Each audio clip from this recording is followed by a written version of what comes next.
Daniel, welcome to HQx Thank you. Podcast Season 2. Thank you for having me. You are one of our first guests. You're also a dear friend of mine, and we share the passion for coffee and single parenting. Yeah.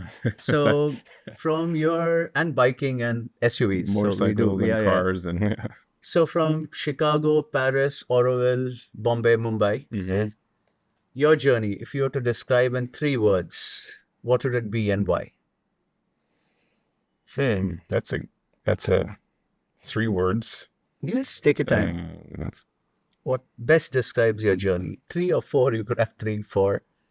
Surprising. Surprising? Yeah. I like that. Yeah, Surprising? I didn't enter it thinking I would, I wasn't really thinking of an end goal.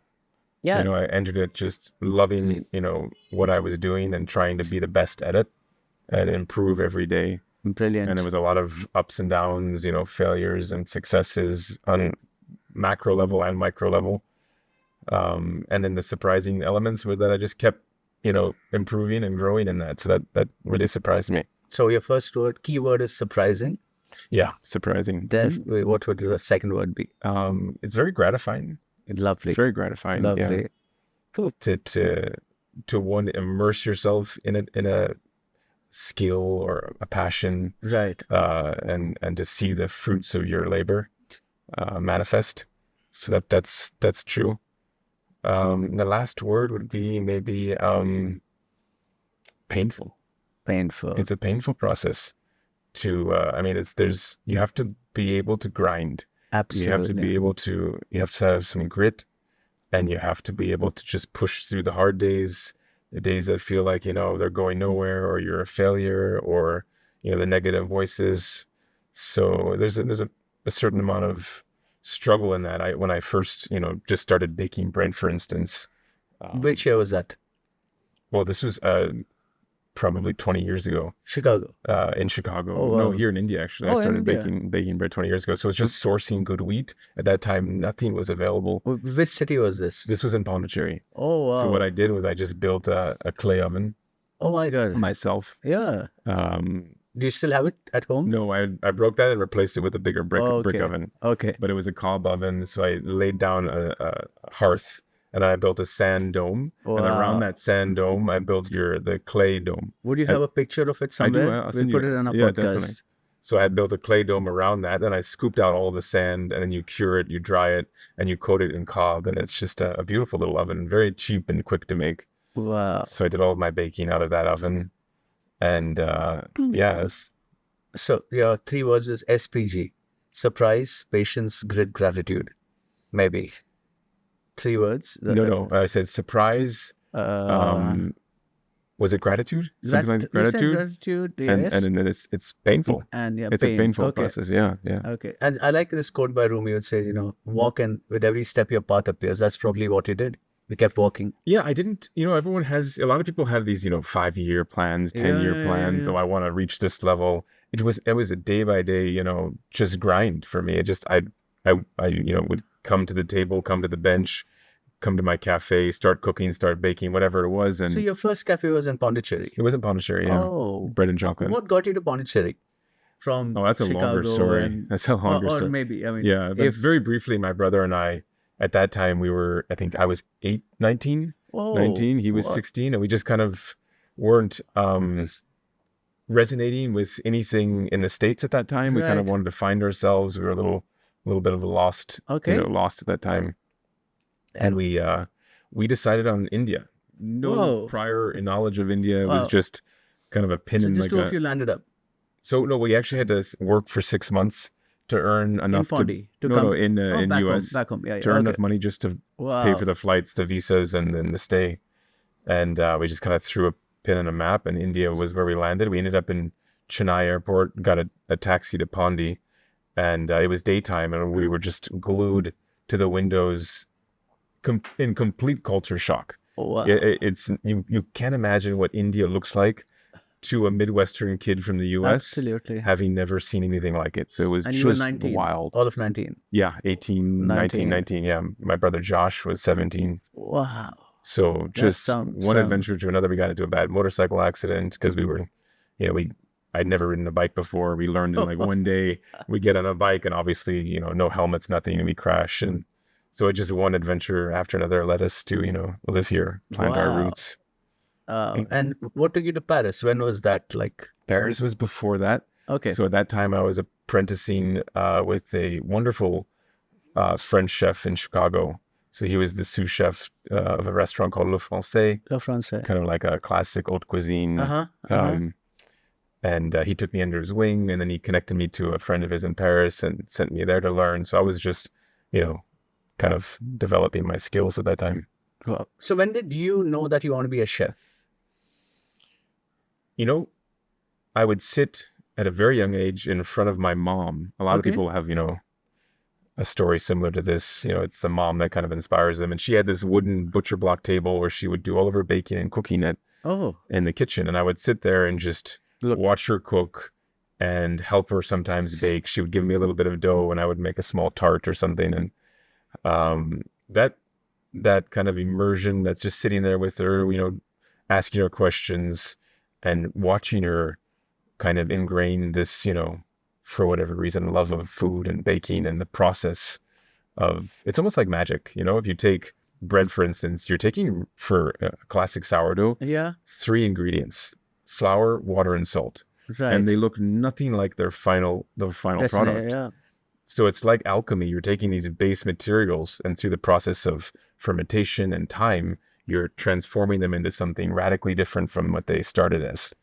So I fell in love with that process. And, when you look at a really beautiful sourdough loaf, it tells the story of the skill of the baker, the skill of their hands, the process of fermentation, their timing, their baking, the oven that they use. All of that is there in that final piece of bread. And though it disappears very fast if you eat it, it's still, it's incredibly satisfying. And if you have a bad day, you always have the next day to come back and do better. So it's always the caterpillar, cocoon, butterfly. Yeah. Over and over and over again. Yeah. And each day it surprises you, right? Something. That's the thing. There are no hard rules in baking. Although people do think it's kind of like a hard science, there's too many variables to say, okay, if I follow this exact formula, this exact recipe, and do these exact steps every day, I'll end up with the same result. And that's not true. You have to actually have some malleability. You have to be able to adapt to the circumstances, the weather, the quality of the grain, the flour, the water, all those things, temperature, the activity of your starter, the heat of your oven, all of those things will play into that final product. So you have to be very, on your toes, thinking all the time. So, I speak and I talk and I teach the power of rituals, right? Yeah. So what are your rituals to set up your day? Like how do you start your day and then you hit the oven, right? So how does that process go? I find, I agree with you. I'm kind of learning to be more of a ritualistic person. It's for me something that when you're, a professional baker or a chef or anything, it's just by default, you have to follow a certain timing and ritual. But now that I've grown my business to the point where I don't have to bake every day. Yes. That was a big shift for me. Suddenly I didn't have the forced ritual. I have to, inject that myself. Yes. And so that was a destabilizing moment, where I wasn't, in production anymore. I was now managing people and managing a company and doing things that I didn't initially set out or plan to do. Right. So that left me a little bit lost, and I had to kind of start to create structure again, but in a different way that I had before. Right. So how do you normally begin your day? So my day starts at what time? Will generally start at around 7, Nice. 6:37. Yeah. I'll get up. I'm now practicing something for the past week, very shortly, where I don't touch my phone in the morning. So I wake up, I make a coffee. I love the coffee in the morning. It gets me out of bed. I don't know, but I make a coffee, I pour over, grind my beans fresh. And then I read the Bible. So I read my Bible. I read a few pages of the Bible. Nice. And that kind of sets my mind in the right place, allows me to reflect, maybe pray for a few minutes, and then I'll start, planning a workout. So I have kind of a home gym set up, basic equipment, and I'll plan a little workout, maybe 30 minutes, maybe 40 minutes. It depends on the day I have ahead of me. If it's a very intense day, then I'll keep some in the bank, some energy. But if it's, not too crazy, then I'll just leave it all on the floor. I'll just redline it and hit a hard workout, maybe 30 minutes to an hour, very intense. usually with some kind of element of cardio and weights. So I'll combine Right. strength and endurance. Nice. And that challenge kind of, I need that. Like it sets me. It really, focuses my mind, Yeah. kind of drains that energy from the body, but also rejuvenates. So it's the perfect, for me, start of the day. I don't think everyone has to do that. You can go for a walk. Yeah. You can stretch. You can do breath work. For me, it's like a hard-hitting workout that sets me. That gives you a sustained dopamine release through the day, that workout. Yeah, if you want to put it that way, yeah, I guess so. All right. Yeah. And how's your breakfast like? I'll usually fast, so I won't have a breakfast in the morning unless it's, I've had a really hard workout the day before, Right. and I need some energy for the day. Then I might have some eggs or some beef. So coffee till what Coffee time? until Sustains usually you? about post 12. Then Okay. I'll start thinking about. So you hit your workplace by 9, 10? I'll hit my workplace around 10 or 11. Nice. Get started in the day, and then it's a long day at work. So I'll usually pack a meal and Homemade meal. a homemade meal and bring it there and have that, something high protein usually. So Right. and then I'll have my lunch there and come home, have my dinner at home. So you're home by 9 or like when do you? I try to get home by 6 Okay. or 7. Yeah, That's good. Yeah, And do you have an evening routine? Do you have an evening ritual with you and your partner or whatever? not right? at the moment. No. Nothing hard fast. Nothing It's hard. usually kind of unwind, play the piano, play some board games, go for a walk. Those are the ideal things that I try to do. Do you watch any docus? I'm just now and then a series. Yeah. Just rewatched True Detective season 1. Great series, phenomenal series. So is there a series that really boosts your mental health and well-being, your happiness? You watch it and say, wow, oh, this is good. Like, would you go to something like some people like to watch Friends? I like to watch Ted Lasso, so. Ted Lasso's funny. Yeah, I something- hate Friends. Yeah. No, I don't like Friends either, but Ted Lasso is for me. So I watch it and I say, wow, gives a good perspective on life. So something like that. Is there something that comes to your mind? A good series, probably a good movie, like something inspirational and I mean, one of my favorites is Interstellar that comes to mind. So Hans Zimmer, I love the music. yeah, beautiful soundtrack, beautiful score, Yeah. something like that. Yeah. So does music heal you? I love music. Yeah. I What kind love of music. genre? Do you have different genres or different? It varies. So we both live in a very crazy city, and we both kind of outfitted our vehicles to be places of reprieve. Absolutely. So for me, that's, if you're going to spend that much time in your vehicle, have it set up so that it's a relaxing environment that you find peaceful. I can't stand Ubers. I don't want to. I like to drive myself. I know, unless you're in another city and there's no choice. Yeah, I mean, then in Bombay, I love, you love the vehicle and I love the vehicle. exactly. If you're in another city, you have to. But then I'll even try to walk more or take the public transportation over an Uber. But so I set up a nice sound system in my car that took quite a while to research and find someone that could install it. Right. But it's it's really beautiful. It's a beautiful surround sound. I have to show it to you one time. Yeah. Just sit down and listen to it. My son loves music. So I got a turntable 2 weeks ago for him. I saw you up there. Turntable. Yeah. And then he has a DJ controller. Audio Technica, I know. Yeah. Then he's got a DJ controller. Yeah. And for us, our ritual is Saturday night we go for drives on the coastal road. He plays some really cool music. Yeah. You go for a drive, maybe pick up some ice cream or whatever. I mean, nothing is really open at that time. Yeah. And that's very therapeutic. So music, heals. So when you're baking, do you listen to some music sometimes? I always did. Yeah, I always would have, whatever. Something. At that time I could afford a small little speaker that had a hard drive you connect. So I'd download the music on the hard drive and plug that in, and that would be my, morning. And when you travel on the flight, do you like to listen to music? I do. I that for travel, like flying, which is, I think, quite stressful for a lot of people, especially for me. I like to have calming music. I'll listen to something like Max Richter or, classical, very soft piano, nothing too intense, just something calm, breath work, that kind of thing, just to keep the nervous system relaxed. So over the 20 years, nearly in India, 20? Yeah, about 20 years on and off. You obviously must have been through lots of ups and downs, right? I mean, every day is not a victory, right? You keep grinding, it's a hustle. Yeah. How do you manage your mental health and healing? What do you do to rather stay stoic? I try not to focus too much on myself. Okay. So I find the more I focus on myself, the more miserable I feel in general. So I try to, get away from myself, focus on the people I work with, the relationships in my life, my daughter, running a successful company, taking care of the, the staff, coworkers, our team. The more I do that, the more gratified I feel in life. So that for me is a big part of the puzzle. And then having a grounding belief system. I think that morals without a foundation ultimately just dissolve into preferences. So we need a foundation for our morals, and following that is very important. What is your cornerstone habit that you would not negotiate? You would have to do it like, fitness. I'm like, what is that one thing that defines Daniel?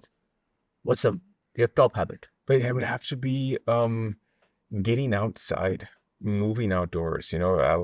If I'm in the city for more than a month without having had any kind of hike or walk or motorcycle drive, I start to feel that cabin fever, that, exhaustion, that burnout. I think there's a level of stress that just comes with the territory of living in the city that if a lot of people aren't tuned into, they'll just exist at that level and not know that there's a much better option. We can feel much better, much more calm. So that day or two of just kind of decompressing, go into nature, walk, breathe fresh, clean air. The waterfalls. But I hope you're careful. I do watch your stories. Yeah. No, Some of them look scary, huh?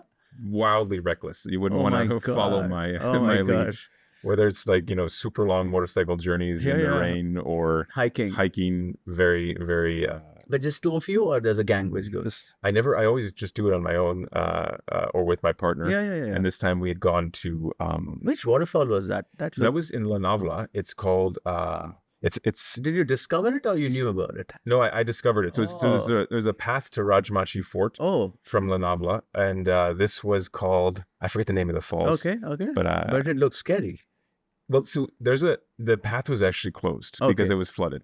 So we jumped over the barricade. Oh my God. And we found our way, through that and over the fallen rocks. And we reached the waterfall viewpoint, but it wasn't actually down at the base of the waterfall. Right. And I really wanted to get down there. So we devised a way using my partner's bag, my girlfriend's bag, Right. to, lower each other down. I lowered her down. Oh my God. Then I climbed down. It was just this kind of 45-degree angle, slip and slide. So if you lost a foothold or if you missed a step, you would just slide right down to it. God. So we had to be very, very careful, obviously. And it was just pouring rain at that time. So we were soaked. And then the spray from the waterfall was pretty intense. Flew up. So my cap flew off. But we reached the base and it was so incredibly intense. You could hardly open your eyes because the spray was so violent that it would sting, the eyes. Did you take the bike or the car? The car for that one. I hope you had some good coffee at the end of the... We had packed, thermos of coffee. We had packed some fruits and things post journey. So we had a nice feast after that. And I love that heading out of the city on a regular basis. Adventure, for me, adventure I love adventure. I love going out in the unknown, going out and struggling. So yesterday I was at a surprise guest, my son, and I told him which has been the best adventure trip with your dad, which is me. So he said, we went to Mahabaleshwar recently in March when Max, our dog, turned 9. Yeah. So we went in the Thar and then we trekked up and down, 10, 11 kilometers in darkness. He said, I loved it. It was a surprising pick because, I thought we went to Japan in June. Yeah. And we went to various places all over the world. And he said, Dad, I think that was the most amazing trip. So it's nature. Wow. And Max, that's the big dog. Japan for him, huh? Yeah. So he picked Mahabaleshwar. Yeah. Because of Max. And the trek, said we trekked, we drove down from here in the Thar, we had some music. Yeah. And it was very basic. The trip was very basic. So I think it's really good, heading out, adventure, movement. People in the blue zone, the blue zone like Ogimi, Ikaria, Sardinia, all of them, Loma Linda, they move a lot in nature. Yeah, by default. As humans, we are meant to be. We're meant to. We're and I love that about you. And I see you biking, and it's nice. So sometimes I live my life through your lens. You have to almost force that into your life. You have to force movement because it used to be throughout evolutionary history that we would move to survive. Absolutely. Now we like have cavemen, to, right? you hunt or you move your tribe or whatever it was, you're moving nonstop. Yeah. So now we don't necessarily need to move. We could just stay in a car. We could sit in an office chair, sit at home in front of the TV or a screen. And so we have to break that now and force movement in whatever form. You know, we have all kinds of terms for that, like exercise or going to the gym, things like that. But it could just be whatever, a sport, a walk, anything that makes it joyful. And you can habitize it. Absolutely. I mean, at least once a month, you must step out of the city and do something. That for me is a must. Yeah. And I think if everyone tried the world will be a better place and a healthier place. I think so. If you can just get out, even so in Maharashtra, there's hill stations all around. Beautiful hills and hikes. So you don't have to go very far to get that. Even the national park. Have you been to Borivali, the national park? I actually want to do a cycle ride there. I hear it's a beautiful cycle. Beautiful Canary Caves. I mean, it's lovely. And I think they've started a new train journey, you know, so as a kid, you know, there's a train journey which goes around the national park, very scenic. Now they replaced it with some better coaches. So it's like, I mean, you can spend the entire day there. I mean, I have beautiful memories I used to go with my parents. And I've taken some, and you know, like it doesn't have to be fancy. You could go anywhere. Just drive down and you discover a hill and you trek up and down. I think that's enough. That's exactly. Therapeutic. It doesn't have to be crazy intense. You can just do 10 minutes even, but it really makes a difference. So your craft is deeply artisanal, right? Your craft, right? Yeah. So how do you integrate slow living in your life? And I like slow living, and I'm sure you also like slow living. What are the things you do too? It's interesting. I never thought of that, but is there something I don't think I consciously try to integrate slow living, but I maybe by default just gravitate towards that lifestyle. Right. If this, let me know if I'm on the right track here. But I try to go to bed quite early. Yeah. You know, I don't stay out very late. Brewing your own coffee in the morning, that's slow living. Okay, that's I cook my own food. Right. I make all my own meals. Absolutely. I rarely eat out and rarely ever order out. Okay. And that's a personal preference. I love to cook, and so it's just therapeutic. Do you? I know you've read my book. Yes. I've given you two of them. Right? The children's book and the most recent. How did you find them? Do you have any thoughts on them? Very good pearls of wisdom. So a lot of great wisdom, a lot of good methods for creating habit in your life and healthy habits, structuring. I'm not sure about the pursuit of happiness, as it's not something that I think is a thing to actually pursue. It's just something that's a byproduct of living a good life, but very hard to pursue because you can't really tangibly lock it down. Absolutely. So I would struggle with that, but. And your partner likes journaling. I think she has my journaling book. She loves journaling. So journaling again is very therapeutic. So if you go to, it defogs your brain, right? Yeah. So do you do journaling? I want to ask you. Okay. Yeah, I don't. You should try. I probably should. There's a lot of things I should do that we all should do, but a page a day. You could try a page a day. Yeah, I've been told journaling is helpful. Journaling is very, very, very helpful, and so for me, books has always been my first love. So my mother was an economist at the Reserve Bank of India, which is like the federal bank. So, and they were part of, they get the library, right? So every week should get a book. And that's how I cultivated my love for books. You do love books. Do you have a favorite? Right now, maybe not a top favorite, but just something off the top of your head. So there are a couple of them. Atomic Habits. I love James Clear. Yeah. I love that book. Then you talked about Alchemy. So Paulo Coelho's book, where transforming metal into gold. Jonathan Livingston Seagull, Richard Bach. I don't know that. So it's basically about a seagull who says, "Why can't I fly like an eagle?" So he's breaking norms. I said, I think I can fly. And he starts going high altitude. He crashes a few times. So it's about life, right? We must push our limits. Yeah. So a couple of these books, and my son also started to read. And that's why I started writing, to be honest. After I quit banking, I was in New York and Abu Dhabi, and I came back and I had a Eat, Pray, Love year, like Julia Roberts. So I went to Bhutan to study the gross national happiness concept. I went to monasteries in Sri Lanka, Nepal, etc. And at the Golden Temple, I had my moment of epiphany where some divine intervention probably spoke to me and said, start something in this field to make the world a better place, right? So So I said, that was 2020, COVID time or whatever. And I said, the next 10 years, I'm going to write one book a year, which is related to mental health. So journaling, the one I gave for your daughter, the Conversations book, which is there. And I think for me, that's my craft. So I don't sell my books. I give it to people. Or if they've attended my talk, then the company would buy it and give it to them. So books for me. So what's the one thing that heals you completely? If you have a bad day or you're missing your daughter, I know she stays in another city. Pondicherry. Yeah. So what is that one thing that you do that says, okay, hey, the world is going to be a good place tomorrow morning? That's a good question. I don't think anything heals entirely other than... if something comes to your mind. Yeah, something that just kind of rejuvenates you, yes, grounds you. Daniel, everything's going to be good. Everything, all is well, like that. Is there something that you do? That's your go-to? Yeah, I usually have kind of like a visualization. Lovely. So I'll go to a place that's, to me, it's actually a childhood memory, and I'll go there and I'll just sit there for a bit, and it's like an experience of kind of pure truth and calm. Right. And that, I would say, centers me, brings me back to that grounded, centered place. Do you do some breath work?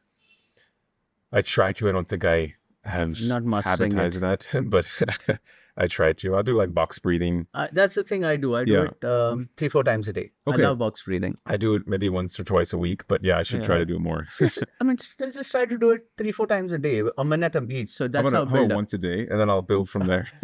So I do it 5 minutes in a day. Okay. That's what I do. Okay, so it helps me because it just lowers my cortisol, centers me. Yeah.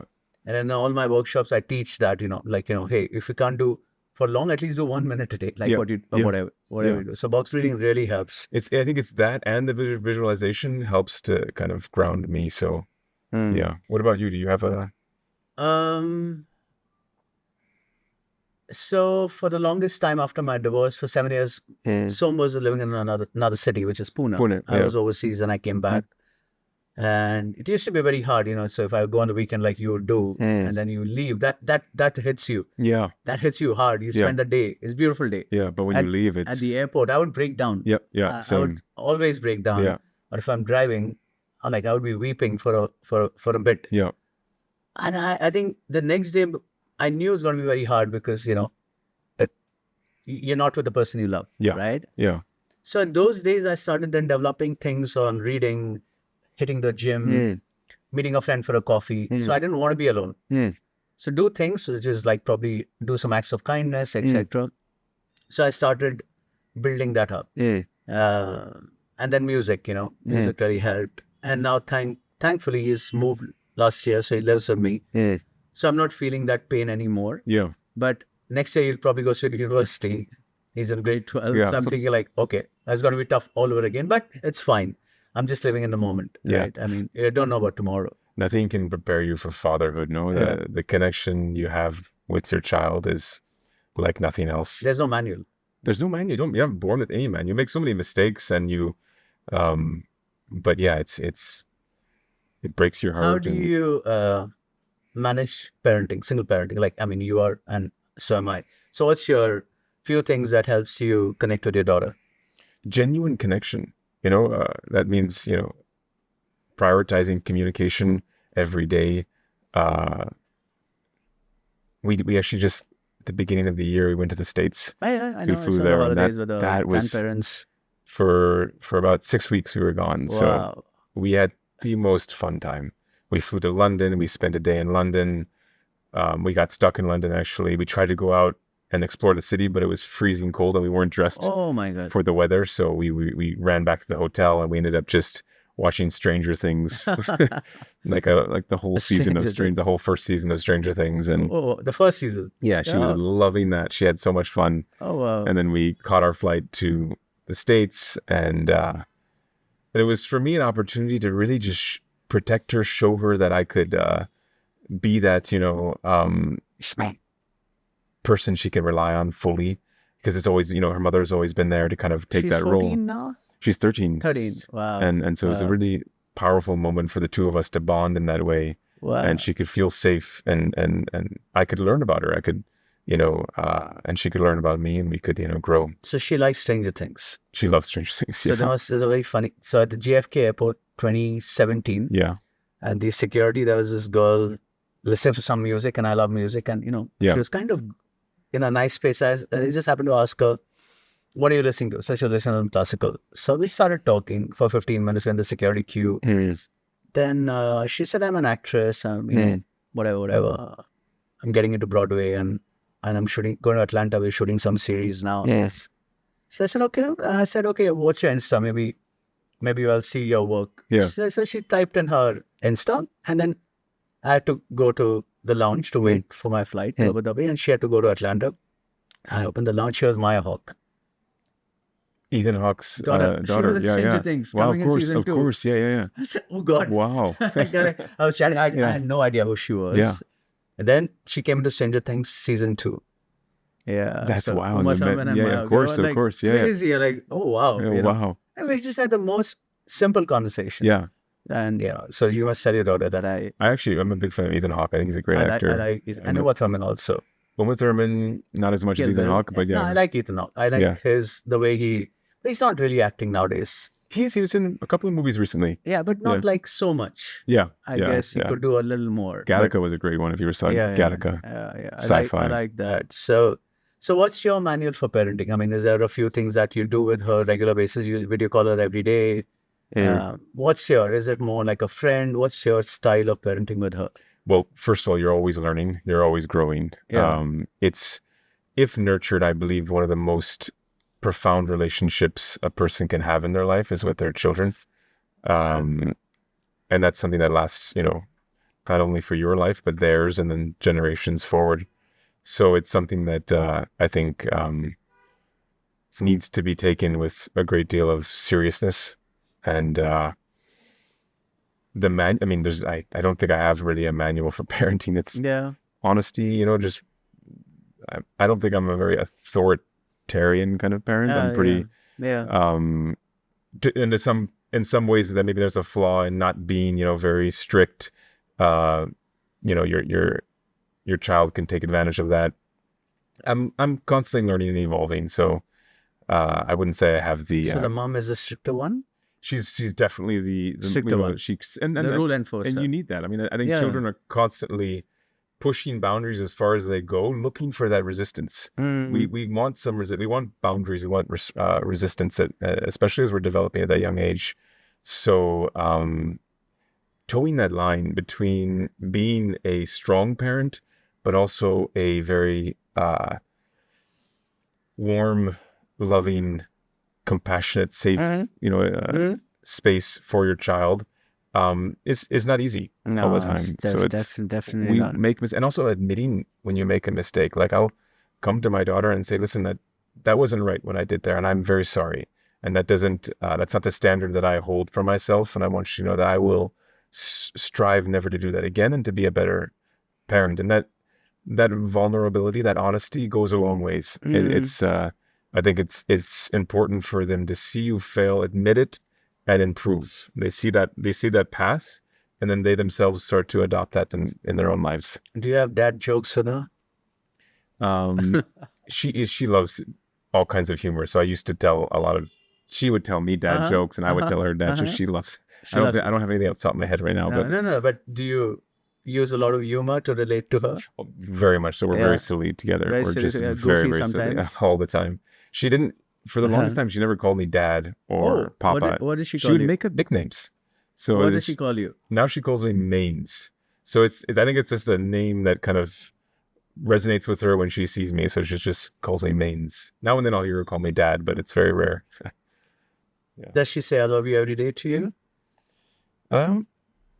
I think mostly, yeah. We always she's not shy. I mean, she's not shy with that. No, yeah. She shows affection towards you. Definitely. It used to be quite hard to leave because, she would break down crying when I was there. That, as you said, there's no, easy way to handle that as a dad. I don't know.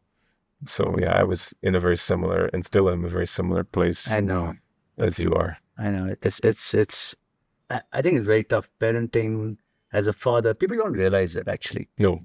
People don't see the father love, the bond. Right? Yeah. People say always, the mother and this, so but I think it's as beautiful, or sometimes I feel it's even more pure.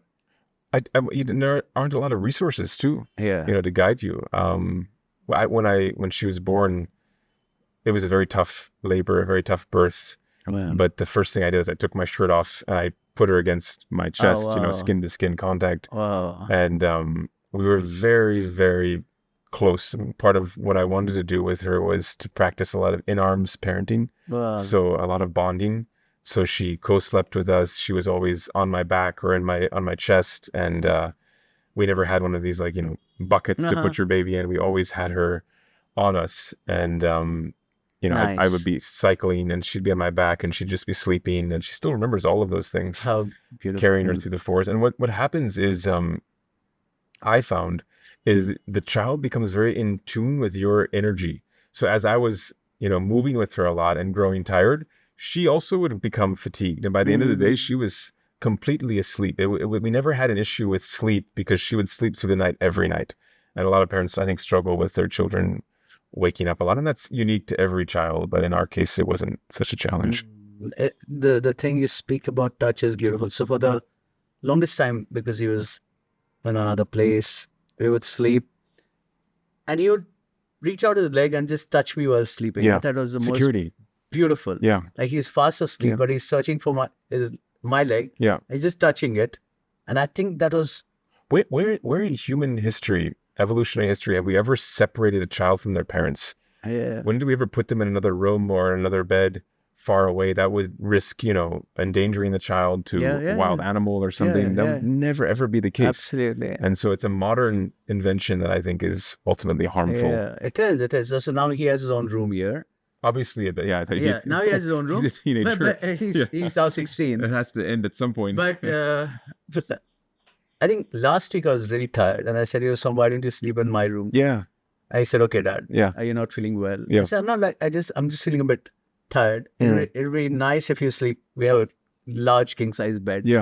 So he slept, and I actually slept well that night because I knew he's right next to me. It's funny because when I am in Pondicherry, I usually book a hotel or a nice little guest house, and my daughter will always sleep next to me. And I track my sleep with like a Whoop. And the sleep analysis is radical. It's incredible. I'm in the green, which is like the more relaxed, deep sleep every single night. It'll go from, prior to being around her in the red or the yellow straight to this wonderful deep sleep. So I think it's hopefully similar for your child. And I mean, of course now, they're much older. They have their own room and all that. But it's nice. I think touch is beautiful. Touch is a very understated way of love, but it's beautiful. So we need touch as humans. It's very important, especially at that age, a very young age. I believe if a human infant is not held or touched, they die, they perish. So absolutely. There was actually a study at one point. There was a birthing, I'm not sure if it was a birthing clinic or if it was an orphanage or something, where the children were struggling to sleep at night. And so they did an experiment where they played the sound of a heartbeat through the night, and it changed the sleeping patterns of these children radically. Because that's what a child in utero hears, is the mother's heartbeat. And so it's a very soothing, calming thing. I would always read to my daughter, even when she was an infant and she couldn't understand, but I would place her on my chest and read stories to her. We read so much. And just the vibration of my voice and the sound of my heartbeat, and that she would just fall asleep immediately. And those are things I miss a lot. I know. I still read to her, but it's different. I know. She doesn't fit into one arm anymore. She's 13 now. Yeah, but she'll be here for holidays now? Yeah, she'll be coming in the holidays. So hopefully a couple of weeks she'll spend here. How nice. How's Shadow? Shadow passed away. Oh my God. Yeah, he got bit by a snake and passed away. That broke her heart, and she was very, very close to Shadow. I know. So, he was, what, 3 years? Very young. Very young. It's a thing with breed dogs are also, they don't have the robustness and street smarts of the mutts, on the street. And so they'll have a lot, in my experience and from what I've heard talking to the other owners and experts, health issues are far more prevalent. They don't have the same resistance to, they haven't adapted to the environment in the same way. So when you walk down the streets of Mumbai and you see these mountain dogs essentially that are not Meant built for this climate, No, I almost think huskies this is and- cruel. I It is don't cruel. understand it. They live in the AC Yeah. and they go outside and they're miserable. And these are often working line dogs that are meant to be running in the mountains, constantly sheep stimulated. herding, yeah. and that's miserable for them. So I don't understand that kind of animal husbandry. I think it's a bit naive or It's very nice, foolish. and I think it's keeping up with the Jonases, right? Yeah, our Yeah. husky, she has It's husky. show. It's It's just show. show. Yeah, yeah. And I've seen most of these owners do nothing with them, the dogs. They're not Exactly, running with them. They're not exactly. taking them out. Yeah. I What's don't the get point? it. What's the point? And probably it's the house help who's doing everything. So most of them have hired help to walk the dogs, Yeah. feed the dogs multiple times a day. In the monsoon, it's also very challenging because you take a very furry dog outside and it's covered in mud Yeah. and street muck, and so you have to wash them as soon as they come in. It's Right. it's a full-time job. It's like having a child. So wow. So when she comes here, get her to meet Max. I mean, will. She actually very much wants to meet your dog. Whenever she's more than welcome here. Max, she can play with Max. We can. So your dog is He's a Belgian. Belgian Because I was in Master he's a Malinois. Malinois. Okay. Yeah. So he came from Ukraine. I was living overseas, and my first dog was Elsa, a golden retriever from Uti. So he's now 9. So yeah, we try to treasure every day we know, because probably their lifespan is 10, 11 years. Yeah. Probably. Yeah. So we're trying to treasure every day. So when she comes here, we could all go for a nice hike or trek with the dog. Yeah. Something that you love, and so does my son love. When I had my little bakery in Orville, it was a wood-fired oven in a small space. Like Okay. a So wooden, it's still there, or no? It's still there. It's still there. Who But it runs doesn't, it? it doesn't run anymore. It's just we have Closed. bigger ovens now, and so. But I had a wooden workbench, and usually my daughter would be there early morning. I'd give her, and so- she'd be at the end of the table eating dough. Oh, But often, local, residents of Orville who knew about it would come and just hang out in the morning. I'd make them a coffee, and nice. have a toast with some jam, and we would just share stories. We just That's talk, have amazing. very deep, Amazing. meaningful conversations, and just kind of bond in that way. So Yeah, I mean, it's the best, So we are social animals. We are meant to Yeah. talk. We are meant to go out, not meant to live in a box. no, very much Not so. I meant to live agree. in a I box. agree. Yeah. So now, Daniel, the world over, coffee culture has become very prevalent. Young people are not drinking as much, which is a good thing. Yeah. And they want to hang out in coffee shops. You run a great brand, Subko. How many cities are you in? A couple of cities, right? Where you are today? 2. In India? 2 at Okay. the moment. Well, I mean, Yeah. 4, but 2 with Right, strong okay. presence. Yeah. They come and hang out. They have coffee. They have conversations, which is healthy. I think Mhm. conversations is healthy. Coffee is also good. So you run a coffee brand. Mm. In your own way, you're an influencer. You're a culture icon. I hope not, but yeah, I In put your own no way. energy into that. No. But people do look at you, right? I mean, I I mean, what does Daniel do? He's working Right. out. So Right, in a right. way, you're influencing some people out there. I hope positively. Positive. No, of course it's positive. So how do you balance all these different roles, right? How do you balance all these different roles?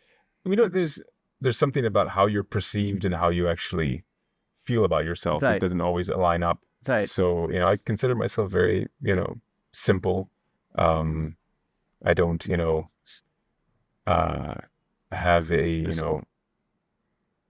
goal to become an influencer of any kind or I'm anything. sure you do. When starting cafes, for me, it's really about going back to when I would just, in my little bakery, serve someone a coffee and Yeah, a yeah. toast and sit there and talk. In It's just Auroville. about service. Right. I love feeding people. I think at heart, I'm just kind of an old Italian nonna who just wants to cook a good meal and see everyone eating and happy.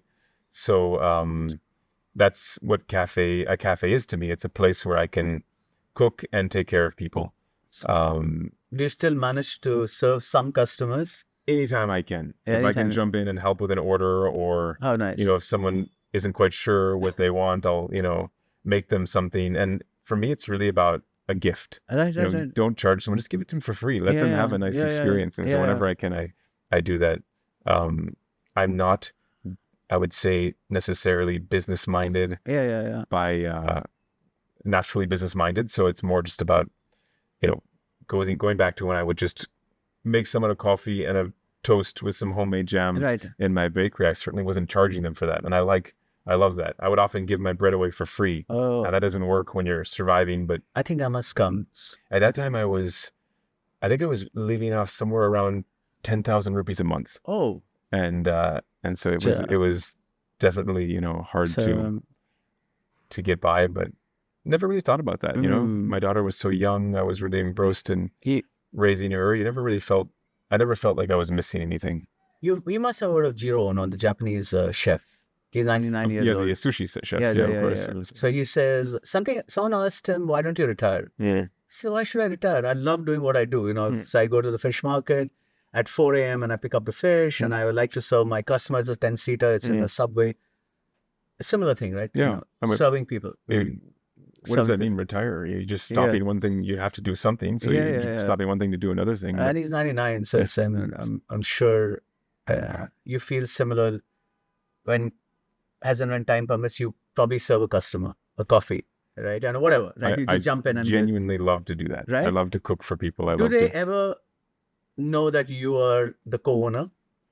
Or do you say, who's this foreigner serving me coffee? I don't, You know, like, I don't know for sure. I don't really, I'll just, you know. have you had any funny experience serving a customer? Anything funny? Do you? Anything? Now and then, you know, I'll go in and I'll, we'll have a lot of, you know, new staff, for instance, and I'll just go in and I'll just be a customer, just to experience what it's like to be a customer and allow them to serve me. They might not know me at all. Some of them don't. Are they? And so I can kind of then judge from that lens what it's like to be a customer. Your current staff who know you, are they starstruck by you sometimes? No, I really hope not. No, Maybe in theory, but when they meet me, no. My goal is to treat everyone as I would want to be treated and the same. So whether it's, you know, my co-partner Rahul Reddy, who's just a phenomenal individual. He's Bangalore based. Oh, he's he's in Mumbai. He's just up here in Palayu. Or, you know, a dishwasher. It has to be the same. You know, it has to be the same. So that's, I think, how I would want to be treated, and I think that's important. Who are your role models? Who do you look up to and say, you know, wow, I like something about this person? Like, could be a tennis player, could be a chef, could be an actor. Is there someone who you think inspires you? Good. Like, example, Mark Wahlberg on fitness. I'm just like, you know, thinking. Okay, like, definitely not Mark Wahlberg on fitness. I'm just no. But it's just like, have you ever seen Mark Wahlberg do a pull-up? Don't forget him. I'm just saying, are there people that inspire you? Like, is it a Rafael Nadal? Is it a Federer? So there'll be different people that would inspire me, living and not living. Yeah. I find a lot of inspiration from Jordan Peterson. It's nice. I like that. And I find a lot of inspiration in. I have to think about that. It's a good. I mean, there are definitely a whole list. I asked Som this question last night. What did he say? Dinner table. So he had Dead Mouse one. The music, Dead Mouse, he's like a music, I sent you some of his tracks. Okay, yeah. Really, really good. Okay. Then he had Richard Feynman. Okay. Then he had me. Wow. And two more. Okay. So like that, if I were to ask you if you were having a bespoke dinner, coffee and dinner, and you could invite 5 people living or dead, who would you invite? So Jordan Peterson one. Then? That's a great question. Yeah. I mean, everyone's going to say this, and I have to say it as well. It would have to be Jesus would be there for sure. Fantastic. Maybe some other great thinkers, Thomas Aquinas, who I find very inspiring. A chef? Could be? Not necessarily. No chef. A sports person? Can you think of a sports person you want to? I'm asking you. I don't think I'm just trying to give different. A politician. And you wanted Donald Trump. Yeah, not Donald Trump. Because he said, I want to rack his brains and understand a man who's... I have nothing against Donald Trump. Actually, I voted for him. I really like him as a president. I just don't think I would really want to sit and talk to him. Because he wanted to rack his brains. He said, like, this man is like having so much control on the military and, you know, influencing so much. So I just want to understand. So those were his choices. Oh, he said, no, okay, I think he would maybe he would be an interesting guy to talk to. You know, Bill Maher recently had dinner with him, right? Oh. So Bill Maher is outspoken about his disdain for Trump for years and years and years. Oh, okay. And finally, Trump invites him to a White House dinner. Whoa. And he goes for this White House dinner. And, you know, all he has to say is, well, this guy was actually very genuine, very nice. He laughed at my jokes. He was, you know, not confrontational. He was not at all the person you see in the media. And that can be, real or fake, but he had a very positive experience with Donald Trump as a very good father, a very committed family man. And then you have his divisive, personality that you see. So I don't know what you get from him. Interesting. So what do you think of Donald Trump? I don't know. He seems to be all over. I think he's an innate businessman. I don't think he's a statesman, right? I mean, there's a difference, right? Yeah. So I think he thinks more from a monetary point of view, and making America great again is good. But I think if it's at the cost of the world, there's a problem for everyone. Everyone has to coexist, and America is the leading superpower. And I think the world needs America as much as America needs the world. You can't isolate India and say, okay, now 50% tariff, you're buying oil from Russia. So sorry, but everyone's buying oil from everyone else. So why are you picking on India suddenly? Right. So I think it's a mixed bag, right? It's a mixed bag. It's you a can't mixed really bag. sum it up. Sometimes I think he does good things for business, and so like, okay, suddenly he wakes up one wrong side of the bed and says, okay, I'm going to bang the tariff somewhere. Exactly. Like, why? Yeah. You kind of scratch your head about a lot of his decisions. Yeah. It's just like, and who are his advisors? Sometimes I think, like, who was really advising him? Right. That he must have someone who's advising. Yeah. But, he started Elon Musk in the thing, and then now he's had a fallout with him. Yeah, big fallout. That was... He's constantly... So it's very chaotic.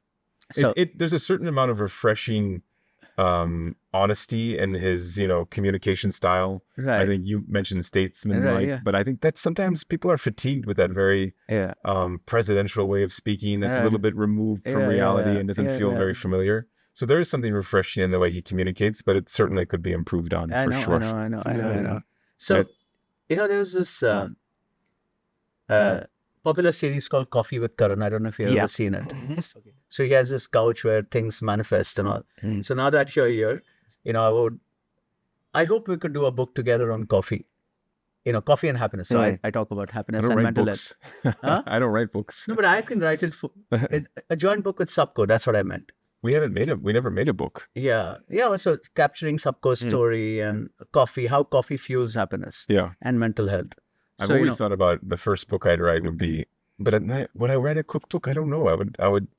I think it would be more about the story of, the stories, in Subko. So that is something that I would love to capture. And I'm putting it out on the university that I've sounded you on it, and I would love to have a meeting and, like how to take it forward. This is something that really, I love coffee. You love coffee. What kind of coffee do you like to drink? Now you don't have to say, I don't care if you say Subko, whatever, but how do you like to brew your coffee and what kind of coffee? I like the dark roast usually. Okay, dark roast. I love dark roast. No sugar, obviously. Yeah. And I like to brew my own coffee. It's very therapeutic. And what does that look like? A capsule or a pour over? I have a capsule, I have a pour over. Yeah. So every country I go to, I pick up coffee from there. So I was in Ogimi, in Japan. I picked up some. Must be great coffee. Yeah, I'll give you some. I've got some. Apparently, it's one of the most expensive coffees in the world from Okinawa. Wow. 300 pounds for a cup in London. Okay. So, of course, I didn't have it. It was too expensive, but I picked up some coffee. So I get coffee mugs. Every city I go, I get a coffee mug. So a Subko, example, a Subko in Paris. Yeah. I'll pick up a coffee mug. So I have a nice bar. I'll show you. I have to see that. I made a coffee bar. And I think when people come and I make them coffee, I love it. Oh, that's awesome. Right? You come for a meeting or whatever. Yeah. I make you a cup of coffee. Taking care of someone. Exactly. Yeah. So that is something that I learned from my mom, saying, even though we were not really rich, we were very low middle class, she said, no guest should leave your home without a cup of tea, coffee, and a snack. Whatever it's on the... I agree. Even if it's a slice of bread, give it with love. Yeah. So that's something that I do like, and love nurturing. So if I don't drink, but I have a bar because I want friends to come and have a good time, play some music, order some food, or whatever it is. It can be simple. Yeah. So I think we share that, thing. And you have a beautiful home. You've set up such a beautiful home. So that's it. All right. So when you say dark, do you mean like specialty dark or like a Starbucks dark? No, I don't like Starbucks. Okay, it's too dark. Would you say that is, or just? I don't like the Starbucks coffee. I've never liked it, so I don't know what it. I mean, you're a coffee connoisseur, probably. Not really. No, I'm just. Yeah. I like my dark. There's no wrong answer. I think everyone will have their own style of drinking coffee. Yeah. I don't think it's. I think in some ways the kind of elitist snobbiness of specialty coffee turns people off. Yeah. And it should really just be something that's, your own preference, Yeah, and yeah. there's nothing wrong with that. No, nothing wrong with that. So I've got beans from all over the world and I keep trying. Yeah, but I think my go-to is always a flat white. A flat white. Okay. My go-to. And that's regular milk or Regular milk. fake Yeah, milk? Regular. No.